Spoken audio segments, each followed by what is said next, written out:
तो दोस्तों, स्वागत है आपका हमारे YouTube चैनल में। और आज की इस वीडियो में मैं एक्सप्लेन करने जा रहा हूँ मिरेंडा वेल मूवी को, जो 2020 में रिलीज़ हुई थी। इस मूवी की रेटिंग्स है 5.4 out of 10 on IMDb and बाकी प्लेटफॉर्म पे इसे अभी रेटिंग्स नहीं दी गई हैं। मिरेंडा वेल एक कंफ्यूजिंग हॉरर मूवी है, तो वीडियो को पूरा लास्ट तक देखना, क्योंकि ये वीडियो बहुत ज़्यादा इंटरेस्टिंग होने वाली है। चैनल पे नए हो तो चैनल को सब्सक्राइब भी कर देना। तो अब चलते हैं सीधा वीडियो की तरफ।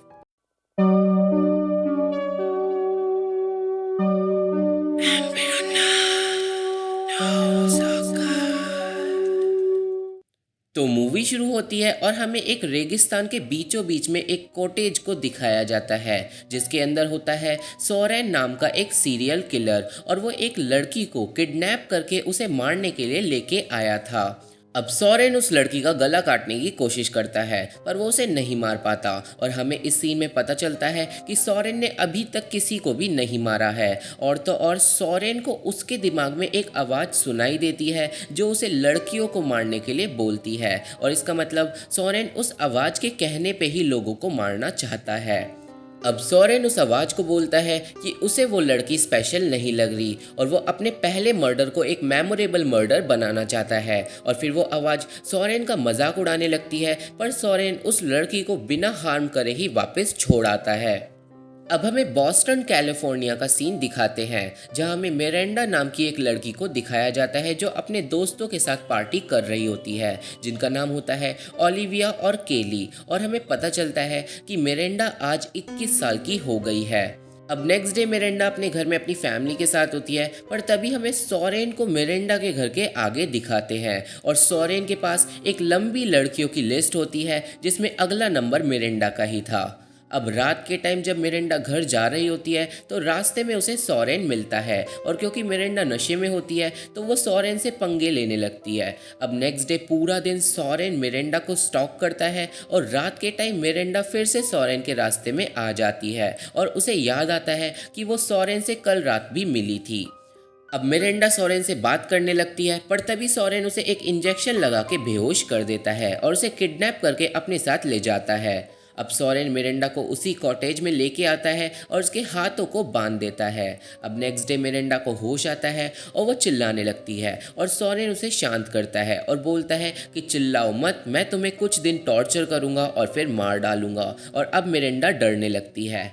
अब अगले 3 दिन तक सोरेन मिरेंडा को टॉर्चर करता है, जैसे उसका शरीर चाकू से काटना, उसे कोड़ों से मारना, उसके पैर में हुक घुसा देना। और मिरेंडा को बहुत ज़्यादा दर्द होता है और वो रोती भी है, पर सोरेन को ऐसी फीलिंग आ रही थी कि मिरेंडा दर्द होने का नाटक कर रही है, मतलब असल में उसे दर्द हो ही नहीं रहा है। और अब सोरेन ये भी नोटिस करता है कि जब से मिरेंडा उसके साथ है उसके सर में आवाज़ सुनाई नहीं दे रही है। अब 3 दिन बाद सोरेन मिरेंडा को एसिड से जलाता है और फिर एक चाकू से उसकी गर्दन काटकर उसे मार डालता है।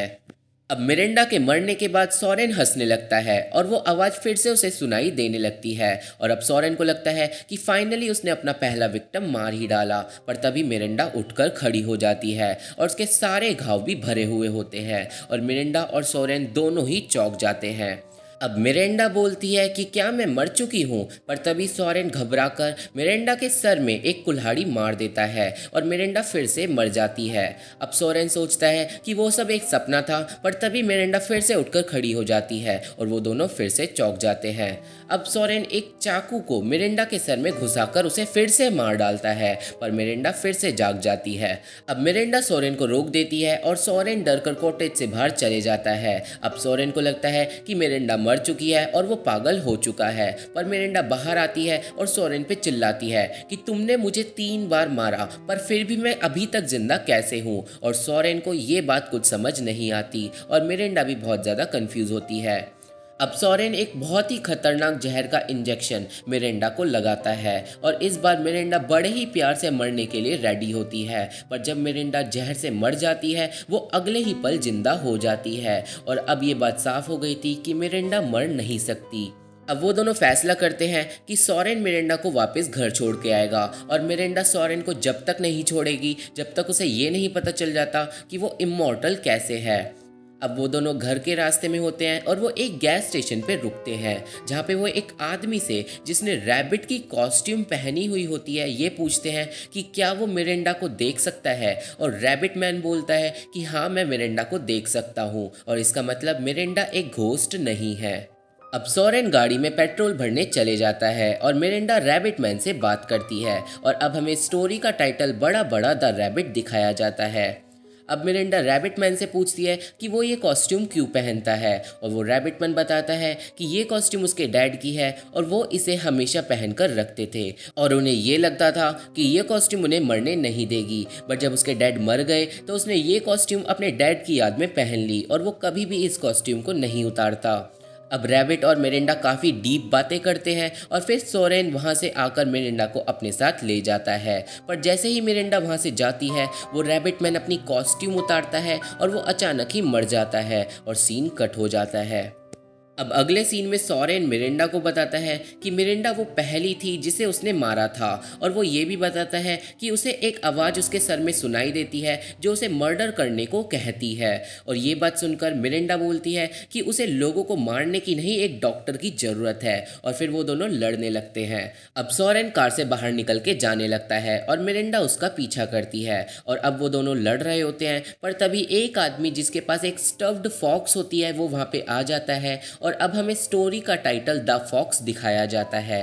अब मिरिंडा उस फॉक्समैन से पूछती है कि वो कहाँ जा रहा है और वो रेगिस्तान के बीचों बीच क्या कर रहा है, और वो फॉक्समैन बोलता है कि वो टेक्सास जा रहा है और वो बस आराम करने के लिए रुका था। और फिर मिरिंडा उसे कार में लिफ्ट देती है। अब रास्ते में मिरिंडा फॉक्समैन से उसके स्टफ्ड फॉक्स के बारे में पूछती है, और फॉक्समैन बताता है कि इस फॉक्स को सब कुछ पता है और इस फॉक्स ने पूरा यूनिवर्स घूमा हुआ है। और अब वो फॉक्समैन मिरिंडा को यूनिवर्स और लाइफ से रिलेटेड बहुत ज़्यादा डीप और सच्चाई से भरी बातें बताता है, और फिर मिरिंडा को लगता है कि शायद इस फॉक्स को ये भी पता हो कि वो इमॉर्टल क्यों है। अब मिरिंडा गाड़ी रुकवाती है और मिरिंडा गाड़ी से उतरकर एक जहर का इंजेक्शन खुद को लगा लेती है, पर वो इंजेक्शन जहर का नहीं होता, वो पैरालाइज करने का इंजेक्शन होता है, और अब मिरिंडा पैरालाइज हो जाती है। और अब मिरिंडा सोरेन को उसे मारने को बोलती है। अब सोरेन मिरिंडा का सर एक पत्थर से क्रश करके उसे मार डालता है, और ये सब देखकर फॉक्समैन बुरी तरह डर जाता है। पर अगले ही पल मिरिंडा जिंदा हो जाती है, और अब फॉक्समैन कंफ्यूज हो जाता है। अब मिरिंडा फॉक्समैन से पूछती है कि क्या तुम्हारे फॉक्स को ये पता है कि मैं कौन हूँ और मैं मर क्यों नहीं सकती। पर फॉक्समैन बोलता है कि मेरे फॉक्स को कुछ भी नहीं पता कि तुम कौन हो और क्या हो, और अब वो फॉक्समैन डर जाता है और वहाँ से चले जाता है। पर अब सोरेन को मिरिंडा का साथ अच्छा लगने लगा था। अब रात हो जाती है और सोरेन और मिरिंडा एक होटल में रुकते हैं, जहाँ पे सोरेन खाना लेने के लिए जाता है, और मिरिंडा अब अपना एक हाथ एक चाकू से काट डालती है, पर वो हाथ फिर से अपने आप जुड़ जाता है। और अब मिरिंडा को ये डर लगने लगता है कि अगर ऐसा ही रहा तो वो तो कभी मरेगी ही नहीं, और उसके मन में हज़ारों सवाल आने लगते हैं। अब सोरेन वापस आता है और मिरिंडा अपने सवालों का पहाड़ सोरेन पे तोड़ डालती है, और अब मिरिंडा को ये लग रहा था कि अगर ऐसा ही रहा तो उसकी एज बढ़ेगी या नहीं बढ़ेगी, और अगर गलती से वो किसी के क्लोज आ गई तो बाद में वो फिर से अकेली हो जाएगी एक टाइम आने के बाद, क्योंकि वो तो मर ही नहीं सकती। अब मिरिंडा इन सारी टेंशन के चलते बहुत सारा वोडका पीने लगती है, और 2.5 बोतल पीने के बाद मिरिंडा फिर से मर जाती है, पर वो अगले ही पल फिर से जिंदा हो जाती है। और अब सोरेन मिरिंडा की कंपनी एंजॉय कर रहा था, और अब मिरिंडा भी सोरेन के साथ कंफर्टेबल थी, क्योंकि सोरेन ही एक ऐसा इंसान है जो उसकी सिचुएशन को समझ सकता है। अब नेक्स्ट डे वो दोनों होटल से निकलते हैं, और मिरिंडा को होटल के पीछे से कुछ आवाज़ें आती हैं, और जब मिरिंडा जाके चेक करती है तो वो देखती है कि एक लड़की एक डस्टबिन के ऊपर बैठी हुई है, और अब हमें स्टोरी का टाइटल द कैट दिखाया जाता है। अब मिरिंडा कैट वूमन से पूछती है कि वो डस्टबिन के ऊपर क्या कर रही है, और वो कैट वूमन बोलती है कि इस डस्टबिन के अंदर एक मरी हुई कैट है और इसलिए ही वो डस्टबिन के ऊपर बैठी हुई है। अब वो कैट वूमन डस्टबिन से नीचे उतरती है और बताती है कि जब वो कूड़ा फेंकने आई तो उसे एक मरी हुई कैट डस्टबिन के अंदर दिखी, और इसलिए वो घबरा कर उस डस्टबिन के ऊपर बैठ गई। अब मिरिंडा थोड़ी कंफ्यूज होती है, पर अब कैट वूमन बोलती है कि बात सिर्फ इतनी सी नहीं है, ये चीज़ उसके साथ 1 साल से हो रही है, और वो जहाँ भी जाती है उसे मरी हुई बिल्लियां दिखती हैं, और वो हर जगह होती है, उसके रास्ते में, उसके टॉयलेट में, उसके रूम में, उसके किचन में, और इसलिए ही अब वो बहुत ज़्यादा डरने लगी है। अब मिरिंडा डस्टबिन के अंदर चेक करती है और वहाँ पे सच में एक मरी हुई कैट होती है। और अब मिरिंडा भी डर जाती है और वो कैट वुमन को गले लगाती है और उसे कंफर्ट करती है और सीन कट हो जाता है। अब अगले सीन में सोरेन और मिरिंडा फाइनली मिरिंडा के घर पहुंच जाते हैं। पर अब मिरिंडा घर नहीं जाना चाहती थी क्योंकि वो समझ गई थी कि अब इस दुनिया में कोई भी उसे नहीं समझ सकता सिवाय सोरेन के। पर अब सोरेन उसे जबरदस्ती कार से निकाल देता है और वहां से चले जाता है। अब मिरिंडा घर पहुंच जाती है पर वो पुलिस को सोरेन के बारे में कुछ भी नहीं बताती और वो उसके फेवर में बयान देती है। अब मिरिंडा अपने पेरेंट्स से भी ढंग से बात नहीं कर पाती और उसके पेरेंट्स मिरिंडा को सब बताने के लिए बोलते हैं। पर मिरिंडा बोलती है कि आप लोग अब मुझे नहीं समझोगे। अब हमें सोरेन को दिखाते हैं जिसे अब फिर से वो आवाज़ सुनाई देने लगती है। पर अब वो उस आवाज़ को नहीं सुनना चाह रहा था और वो मिरिंडा को मिस कर रहा था। अब अगले दिन मिरिंडा के दोस्त उससे बात करने की कोशिश करते हैं पर मिरिंडा बोलती है कि वो बहुत ज़्यादा बदल चुकी है और अब उसे समझने वाला इस दुनिया में कोई भी नहीं है।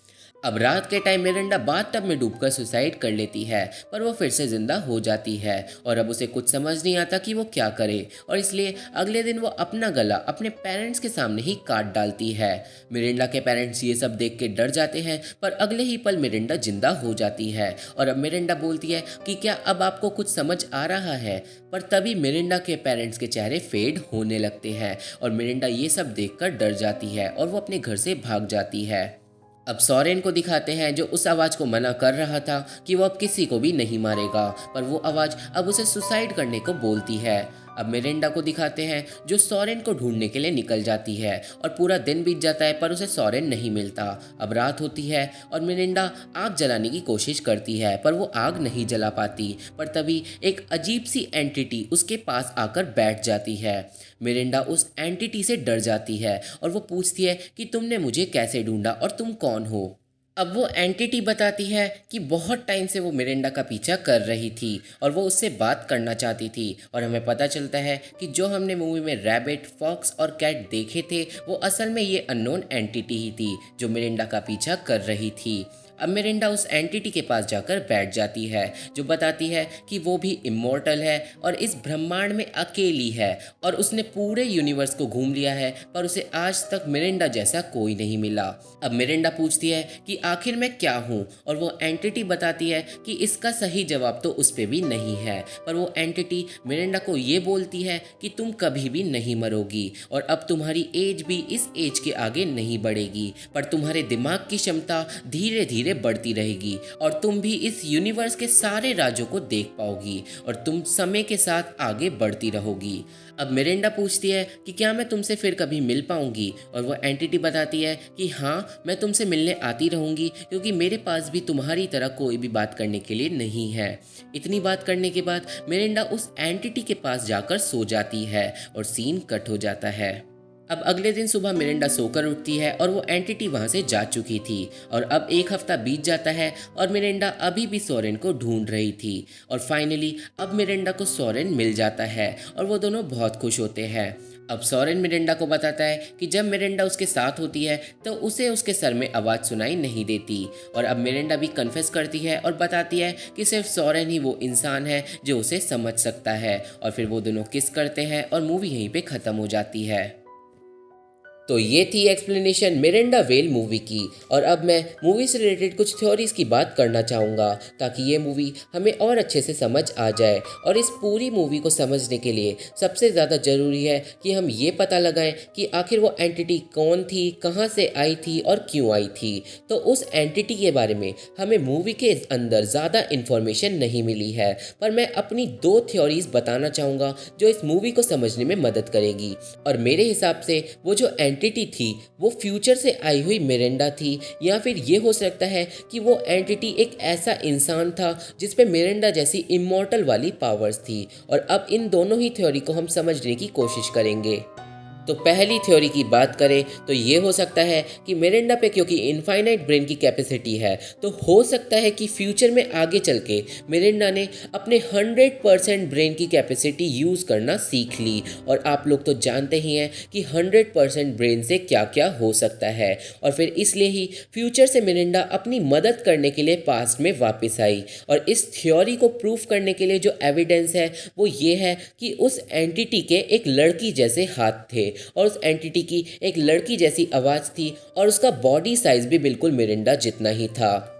दूसरी थ्योरी की बात करें तो हो सकता है कि बहुत पहले भी दुनिया में मिरिंडा जैसा कोई इंसान हो जिसने अपने दिमाग की 100% कैपेसिटी यूज़ करके पूरे यूनिवर्स को घूम लिया हो, पर उसे फिर भी अपने जैसा कोई इंसान ना मिला हो। पर जब उसे मिरिंडा का पता चला तो वो इंस्टेंटली उससे मिलने आ गया। और इस थ्योरी को प्रूफ करने के लिए जो एविडेंस है वो ये है कि उस एंटिटी ने मिरिंडा से ये बात बोली थी कि उसने पूरा यूनिवर्स घूम लिया है, पर वो कभी भी मिरिंडा जैसे किसी भी इंसान से नहीं मिली। अब आप लोगों को कौन सी थ्योरी सही लगती है आप मुझे कमेंट बॉक्स में बता सकते हो। अब आगे बात करें तो आप लोगों को वो सीन जरूर याद होगा जब मिरिंडा के पेरेंट्स के चेहरे फेड हो गए थे, जो कि बहुत ज़्यादा कंफ्यूजिंग था, और उस चीज़ का रीज़न इस मूवी में नहीं दिया गया। पर मैं यहाँ पे बताना चाहूँगा कि वो चीज़ जो हुई थी वो उस एंटिटी ने ही करी होगी, क्योंकि अगर मिरिंडा अपना घर उस टाइम पे नहीं छोड़ती तो शायद उसे पागल खाने में या फिर किसी गवर्नमेंट लैब में भेज दिया जाता।